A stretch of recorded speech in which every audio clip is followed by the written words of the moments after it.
episode of At the Buzzer Sports, where we talk all things basketball all the time. I am your host, John Drummond, and today we're going to be breaking down the Southwest Division of the NBA. We're going to be talking about some of the breakout candidates, the full roster construction, my prediction on this season, how some of these seasons will go for some of these players, and we're going to be ranking them at the end of the video. And for the people that do not know who is in this division, we got the Dallas Mavericks, the Memphis Grizzlies, the Houston Rockets, the San Antonio Spurs, and the New Orleans Pelicans. This is one of the best divisions in basketball as a whole. These are five teams who can be or will be playoff teams in the somewhat future. These are a lot of teams that are very young. Zion Williamson is still under 25 years old. John Morant is under 25 years old. Luka Doncic is either 25 or 26 years old. Wemby is going into his second season, and the Houston Rockets have a collection of young players that can turn out to be all-stars or very high-level starters in the NBA. So this is a division that is either going to run basketball in the somewhat future or are going to have players that are going to run basketball in the somewhat future when we look at guys like John Morant, Victor Wembanyama, and Luka Doncic.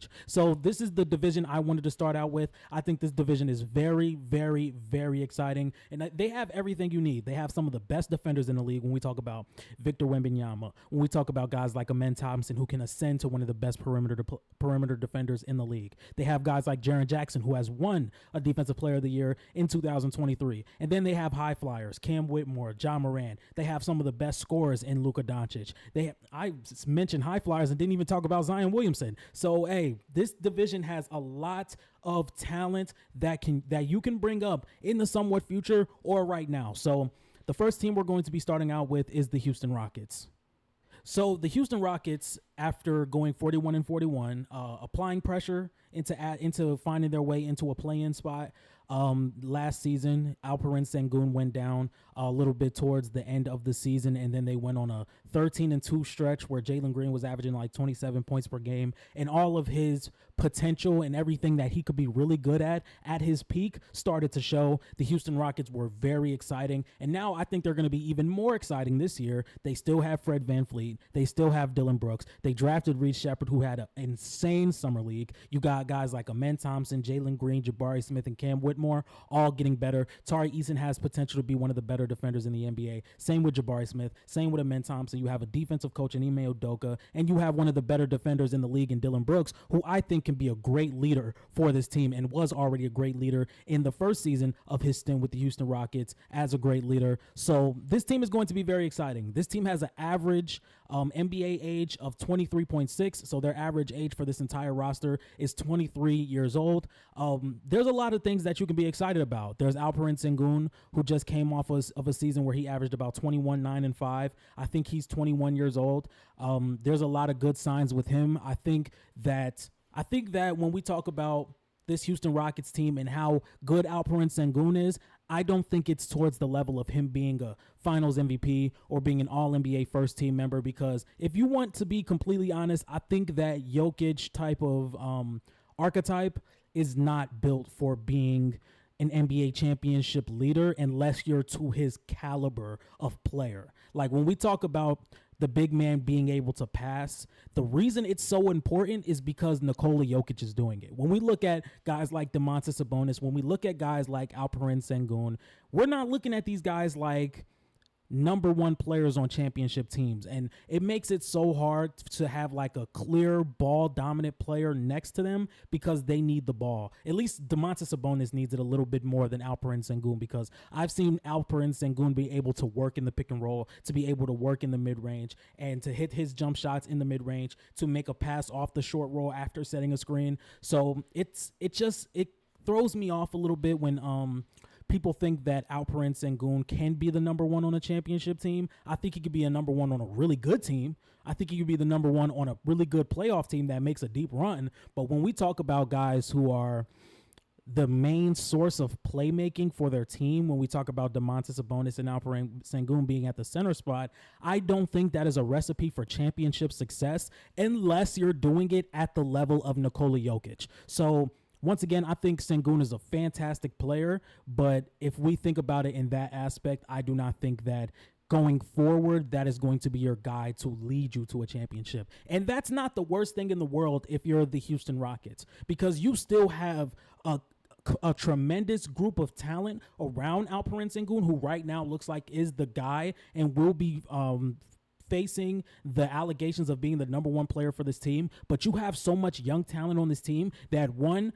any superstar is available. You have picks, you have young players. Not every single young player is going to be on the finished product. That's just something we have to live with. Not every single young player on this team is going to be on the finished product, but you have the talent to move guys. You have the talent to figure out who these guys are. You have the time to put the proper team around Alperen Sengun or build the proper culture or the proper team to bring in a superstar, if you guys get what I'm saying. So let's talk about guys like Jalen Green. Guys like Jalen Green, who has been kind of inefficient his first couple of seasons in the NBA. If he doesn't figure that out, what's the point of having him on the squad? Because you have so many perimeter players that Jalen Green can become expendable, especially if guys like Reed Shepherd, Amen Thompson, Cam Whitmore. If these guys start figuring it out and look like they could be more valuable than Jalen Green, you can still move Jalen Green. Because when you look at Jalen Green and you look at his talent and what you can think of or what he can be in a few years, there's still a lot of potential there. And there's plenty of teams that will take Jalen Green in a heartbeat. Jalen Green will be on the market for such a short amount of time, and they're going to bring him in. Teams are going to bring him in, so that goes with the whole Alperen Sengun not being a number one type of thing. And I think it would be a little bit more concerning if a franchise was putting their entire future on Alperen Sengun. Like, it would be different if it were the Atlanta Hawks, who don't have their picks in the upcoming seasons, and they are banking on Alperen Sengun being so good that free agents start to attract their way towards Atlanta. Houston is in a situation where they're bringing in a whole bunch of talent, or they have a whole bunch of young talent on their roster. They have a great head coach, and they have guys that check every box. Jabari Smith can be one of the most versatile defenders in the league, in my opinion. Amen Thompson can be one of the best perimeter defenders in the league. Reed Shepherd can be one of the best shooters in the league, and he's no slouch defensively. He's no slouch with the ball in his hand. He's no slouch when it comes to getting guys involved. Cam Whitmore can be one of the most versatile guards in the league offensively. This is a guy who can put the ball on the floor. He's very athletic. He has a somewhat decent jump shot, something that can be molded into an above league average shooter. Everything on this Houston Rockets team is going to develop. It's going to develop. Right now is such a short sample size of what their finished product is going to be. And it's so mind-blowing to me to see that this is nowhere near the finished product. You can go give away, I wouldn't even say give away. You can go trade some of these young assets that may not have found their footing on this team, but that can be very good for a lot of teams that need more young help. Like, if we look at some of these guys, let's say Cam Whitmore, Jabari Smith, Jalen Green, Tari Eason, Amen Thompson, a lot of these guys could be focal points on young teams. These guys can be focal points. Like, a lot of these guys have all-star potential, and if not, they're going to be high-level starters on this team, and that's what gets me so excited for the Houston Rockets. As far as expectation, I saw that I didn't see. I was on the Players' Choice show, and we were talking about the Houston Rockets, and Chilltown said that they would be a top 5 seed in the West. I would not go that far. I definitely think they're a play-in lock. Like, I think they have a higher play-in chance than the Warriors or the Clippers. And I know that the Warriors and Clippers are high-market teams. They have some of the most marketable superstars in the NBA right now. But when we talk about a lineup or a team from 1 to 15, the Houston Rockets are better than both of those teams. They are. And I think even in a playing game, I would lean the Rockets a little bit more than I would lean the Clippers. I would lean the Rockets a little bit more than I would lean the Warriors. And it's just the fact that if Steph Curry goes down, this season is cooked. It's cooked. If Draymond Green gets suspended again, the season is cooked. And I'm not even saying if they go down for 2-3 months. They could miss 2 weeks because this Western Conference is going to be so close that if you miss games, that could be the difference between the 8th seed and the 11th seed in this Western Conference, man. I mean, that's just how close I think it is. I think there are 12 teams who have a really good chance of making the playoffs this year, but that's off the topic. As far as a goal for the Houston Rockets, I think if they can find their way into the play-in, whether it's the 7th seed or the 10th seed, I think that's a successful season. And even if they don't, because it took 45 wins to get into the play-in last year, and now you're still adding teams who got a lot better. The Houston Rockets are going to get a lot better. The Memphis Grizzlies are going to get a lot better. So even if they don't find their way into the play-in, if you can see some growth from Jalen Green, he gets more efficient. If you can see some improvements from Amen Thompson's jump shot, or Cam Whitmore becomes a more well-rounded player, or Jabari Smith's three-point shooting starts to take an uptick, his volume starts to get higher, his efficiency starts to get better, I think that is still a win for the Houston Rockets. So I've spent about 7 minutes talking about the Houston Rockets. Let me know what you guys think in the comments about the Houston Rockets. We're going to now move on to the San Antonio Spurs. Across the NBA, and when we look at some of the history of some of these NBA phenomenons like LeBron James, like Luka Doncic, like Jason Tatum, you know, these guys come into the NBA so young that people forget that these guys are like, or people forget that in their fifth or sixth season, these guys are still 24, 25 years old.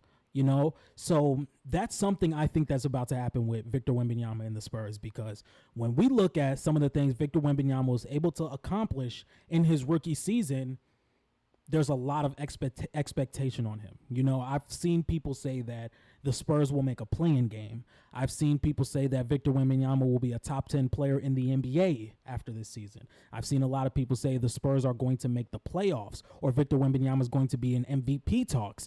I don't think there has ever, or at least in my years of following basketball, and that's probably like 2009 on, so there hasn't been a phenom like Victor Wembanyama since LeBron James, and he was coming in when I was 1 year old. So I'm not even going to, but it's very unfair to put this type of expectation on a 20-year-old.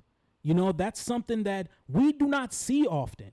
You know, and when I say that Victor Wembanyama is about to fall victim of what happened to Luka Doncic and Jason Tatum and LeBron James, it's people being like, oh, he hasn't gotten it done yet. He hasn't gotten it done yet. He hasn't won anything yet. Because Jason Tatum came into the NBA and he was in Eastern Conference Finals from year one. Luka Doncic in year two was averaging 29, 9, and 9, or something to that caliber. LeBron James in year two was in MVP conversations. LeBron James in year two was a top 10 player in the league. LeBron James in year two was a top 10 player in the league and an MVP candidate. Luka Doncic was on his way to being a for sure top 10 candidate, and he took the Mavericks to the playoffs. Jason Tatum was in deep playoff run after deep playoff run after deep playoff run the moment he stepped into the NBA. So when you look at these guys and you realize that these guys are real deals in the NBA, we're waiting on a championship. And that's not fair for guys that are 20, 21 years old. It's not fair. And Victor Wembanyama is about to fall in that same trap. So is Anthony Edwards. People are forgetting Anthony Edwards is 22 years old. People slander Anthony Edwards for how he played against the Dallas Mavericks. Did not play well. Don't get me wrong. But what you have to understand is these guys are 22. Anthony Edwards has never had a playoff run this steep. Victor Wembanyama, is outside of him, this team is not that good. This team is still not that good. So if you're going to expect a team that was bottom 2 or 3 in the Western Conference last year to go to the play-in in a Western Conference that is more stacked than we have seen in the past 15 years, it makes no sense. It makes no sense. You know, and I think that's just one, that's a testament to how great Victor Wembanyama is, because he can still come into this season and average 26 points and 13 rebounds. And if he doesn't average something to that degree, it's a disappointment. So outside of Victor Wembanyama, and I think people are going to start, I'm telling you, because it is not easy to win a championship. It is not easy to win a championship. And I know in these past couple of years, we've been spoiled with seeing some of our superstars win championships with guys like LeBron James, guys like Nikola Jokic, guys like Steph Curry and Kevin Durant. A lot of teams are clicking up now, or a lot of players are clicking up now to try and go win a championship. There has to be people who don't win championships. And I'm not saying Victor Wembanyama is not going to win a championship. What I'm saying is it's not as easy as people are making it out to be. This is the most talented league we have ever seen. It's not going to be easy. It's not going to be easy. Victor Wembanyama might not get a championship till he's 28 years old. That's like 8 years from now. So what, are we going to spend 8 years saying how Victor Wembanyama didn't get it done when it mattered? Right now, there are plenty of teams that are set up better for the future, better than the San Antonio Spurs. The Spurs can have all the draft capital in the world. You still have to go pick the right guy. And that's not a for sure thing. So, I think there are a lot of teams who are set up better for the future than the San Antonio Spurs. I think there are teams that have more young talent than the San Antonio Spurs, and I don't think it's fair for people to say that the Spurs should be in the play-in game next season. I still think they're going to be an improved team, and when we talk about it, I think they're going to be like a 30 to 33 win team. I think Victor Wembanyama is going to take an extreme jump. I think we're going to see Stephon Castle really become a solid rookie. Now, I'm not going to say that Stephon Castle is going to blow any brains away. I think he's going to be a very good point of attack defender. He's going to show signs of him being a solid scorer, and he's going to show signs of him being a solid playmaker, and him playing behind Chris Paul is what's really going to help him. I think if you were to throw him out in the fire and to be a lead point guard in the NBA, when he did none of that in college, would have been a terrible decision. It would have been a terrible decision. He would have been very inconsistent. So bringing him behind CP3 was the best thing you could have done all offseason. And this is not even to poop on the San Antonio Spurs, because in the end of the day, take your time.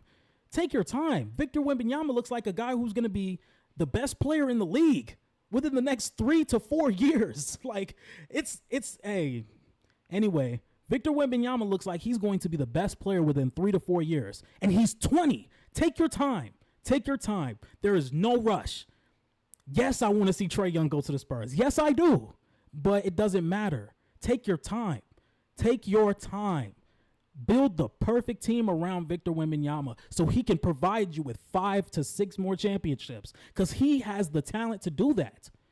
Anyway, we're going to be moving on to the Memphis Grizzlies. If I can pause. The Memphis Grizzlies may be one of the most confusing teams all season, because on paper, this team looks like it can be really good.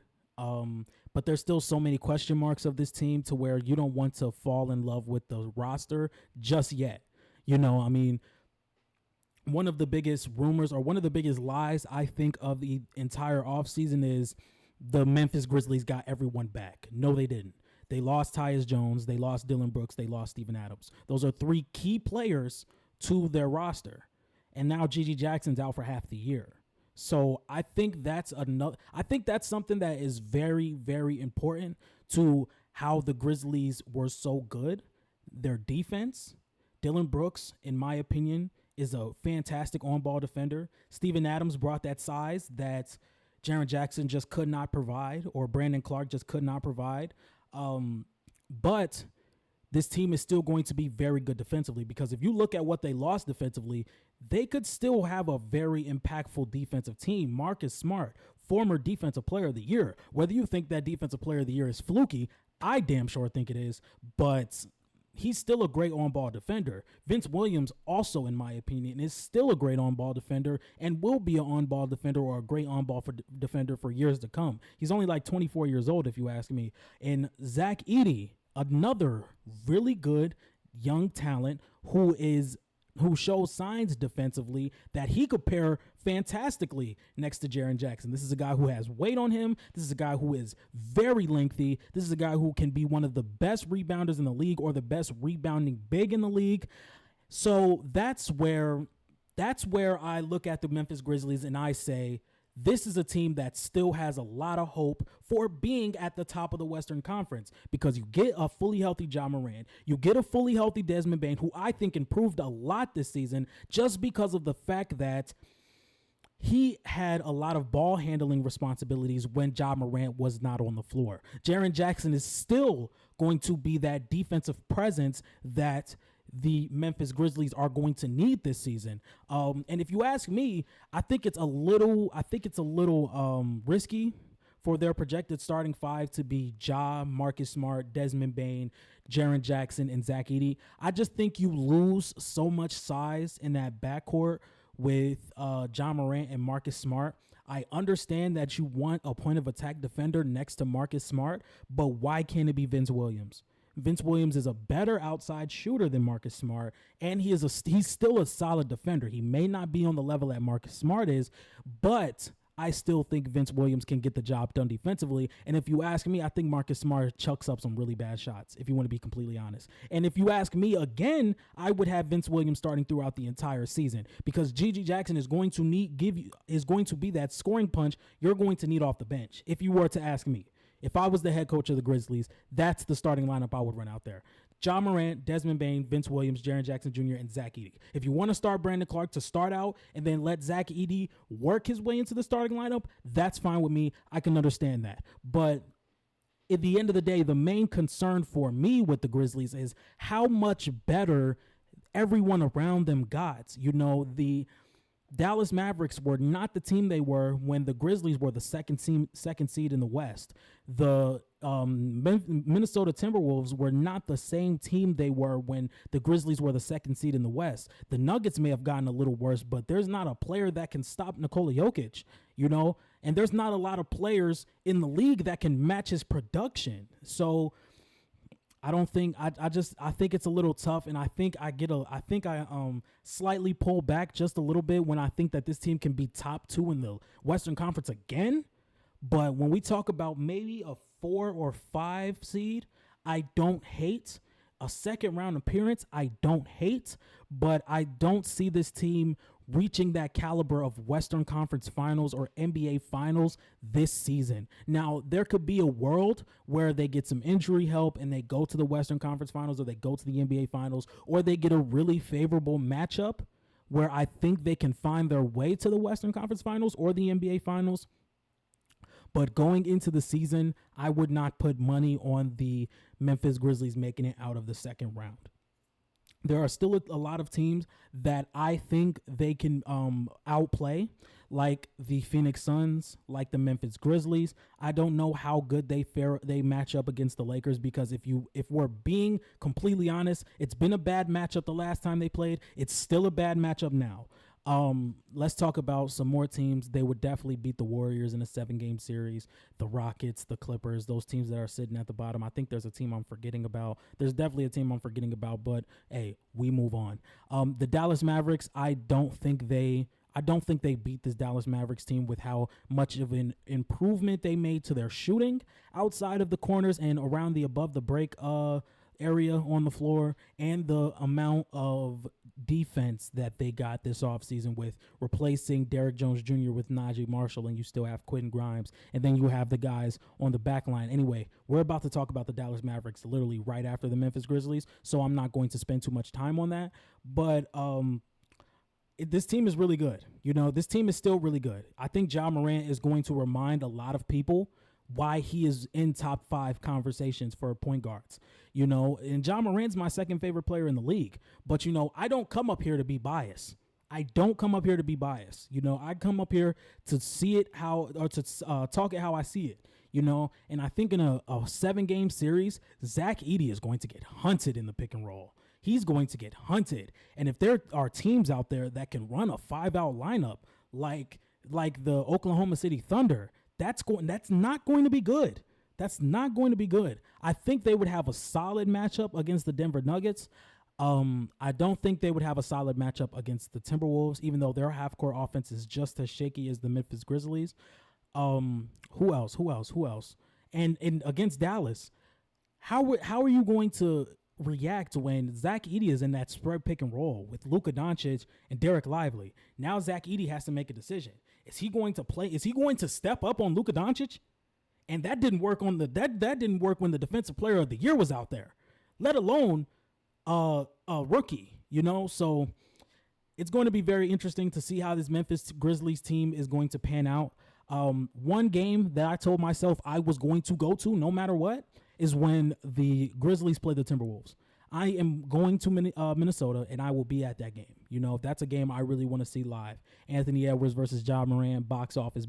Some of my favorite players in the NBA. Ja Morant being number 2 at the moment. So very excited to see what the Memphis Grizzlies are going to put out there on the floor. I definitely think they're going to make the playoffs. They're a playoff lock, whether it's the 4 or 6 seed. I don't see them in the play-in. So now it's time to talk about the Dallas Mavericks.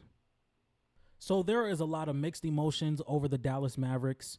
this offseason. You know, you lose some defense when it comes to Derrick Jones Jr. and losing him to the Clippers, but you bring in guys like Najee Marshall and Quentin Grimes. This defense was a lot better with Derrick Jones Jr., especially after the trade deadline when you trade for P.J. Washington and Daniel Gafford. It was essentially a completely different team, and now you're going into an 82-game sample size where the shooting got a lot better in the starting lineup, and you can still mix in some other lineups with Najee Marshall and Quentin Grimes that still makes this team elite defensively, or even not even elite defensively, but respectful defensively. So I'm still really high on the Dallas Mavericks. Klay Thompson gives you some above the break shooting that PJ Washington and Derrick Jones Jr. just could not provide in the NBA Finals. Najee Marshall can sit at the same table defensively, if you ask me, as with Derrick Jones Jr. Quentin Grimes is still a great on-ball defender, and I think he's going to get a lot of very open shots with Dallas, especially how they run their sped pick and roll offense, where they have shooters on either side of the floor, and Derek Lively's roaming. I really like that offense, and I really like what Quentin Grimes can do in that offense.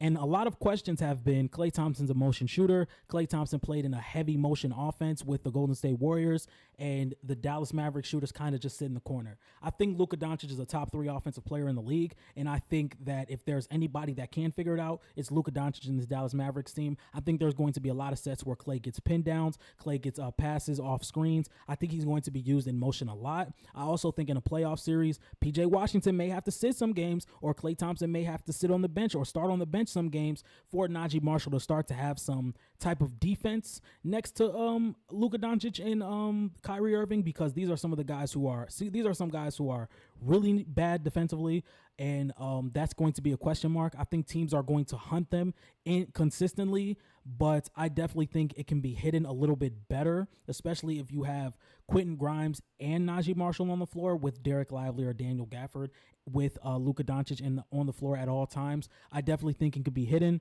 I think Najee Marshall's a great defender. I think he's versatile. I think Quentin Grimes is great with his hands. I think he's great laterally, and it's going to be really nice to see. I mean, I don't have much to say about the Dallas Mavericks because I've spoken about the Dallas Mavericks a lot on this channel this offseason. So we're going to move on to the last team, the New Orleans Pelicans.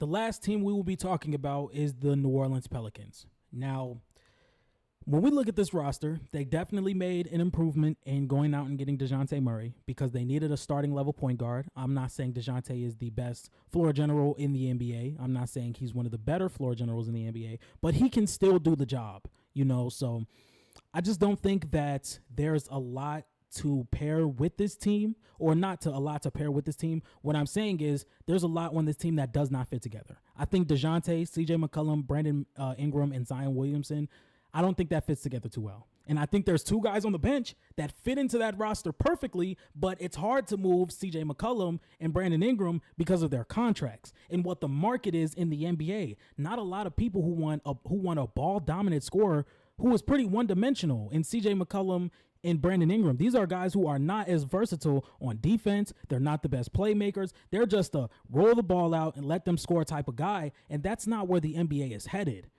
So when we look at guys like Brandon Ingram, when we look at guys like CJ McCollum, like a guy like Brandon Ingram, even though I think the Hawks should have definitely took him back in a trade, his market is not that high right now, So, and I don't think this is necessarily the worst thing in the world. I think the Pelicans did what they had to do because in the end of the day, Zion Williamson is such a question mark when it comes to his health that you had to get as much talent as possible so when he's not on the floor, you guys can still be relevant and people can keep their jobs.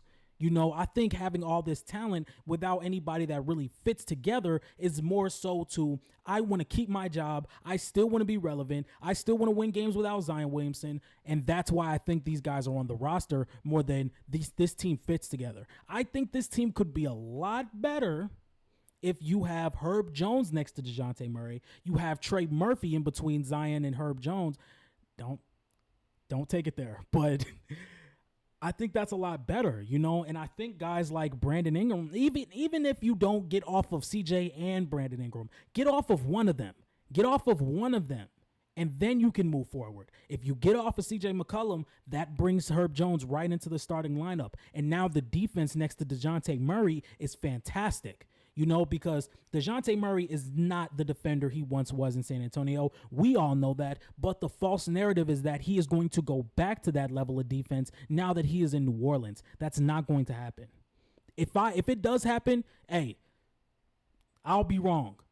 I'll be wrong. If that does happen, I'll be wrong. But you can't ask somebody to lock back into an all NBA defensive type of tier after spending 2 to 3 seasons not being that at all. So that's the thing with me. I'm not going to say that he's not capable. I'm not going to say that he can't get back to a league average or be respectable on defense, but to say he can get back to the all NBA caliber of defense when he hasn't been that for at minimum 2 years, that's not where we that's not my thing. That's not what I'm looking at. But there's obviously a glaring hole at the center position. Their centers they have on roster is Daniel Tice and Yves Missy. I definitely think at the trade deadline, CJ McCollum and Brandon Ingram are going to be in some serious talks because I think the Pelicans are going to be a lot better with Herb Jones in the lineup or Trey Murphy or both. So I definitely think there's going to be some conversation about CJ McCollum and Brandon Ingram getting moved. As for the success rate for this team, I definitely think they can be a play-in team to maybe a 5 seed. I don't see them being one of the better regular season teams in the league because there's just a constant injury bug, and that sucks when we talk about Zion Williamson and Brandon Ingram because this is a very talented team, even though it does not fit together as well as other teams do, like the Phoenix Suns or the Dallas Mavericks or the Oklahoma City Thunder or the Minnesota Timberwolves. And you get where I'm saying. You get where I'm coming from. But once again, I think once this team starts getting some continuity, once this team has some players that fit well together, they can definitely be a lot more dangerous. But you have to move off of CJ McCollum or Brandon Ingram. You have to pick one. You got guys in Trey Murphy and Herb Jones who will make this team a lot better once they jump into the starting lineup. So, hey, man, you got to figure it out. So my ranking for these teams regular season wise, who will have the best regular seasons in this division, I think the Dallas Mavericks are number 1. Then you have the Memphis Grizzlies at number 2. Then you have the New Orleans Pelicans at number 3, the Houston Rockets at 4, and the San Antonio Spurs at 5. If you guys like this type of content, make sure you like, comment, and subscribe. I don't know when I'm going to move on to the next division, but I kind of want to hurry up since basketball is right around that corner. Is right around the corner. You know what I'm saying? We're starting to lay the hardwood out. People are starting to lace up their shoes. Training camp is starting to swing back around. We're about to start getting media day and all those funky things, all those fantastic things. I'm very excited, man. I'm very excited. I got so many plans for this channel. You know what I'm saying? Every Monday, every Thursday, and every Saturday, we are going to be going live at night after 2 games on an NBA slate to basically talk about them. It's called More. Nah, as a matter of fact, I'm not going to reveal that just yet. I got some things that need to get trademarked just in case overnight we do blow up. You know what I'm saying? Hey, if you guys like this type of content, make sure you like, comment, and subscribe. And I'm out. Peace.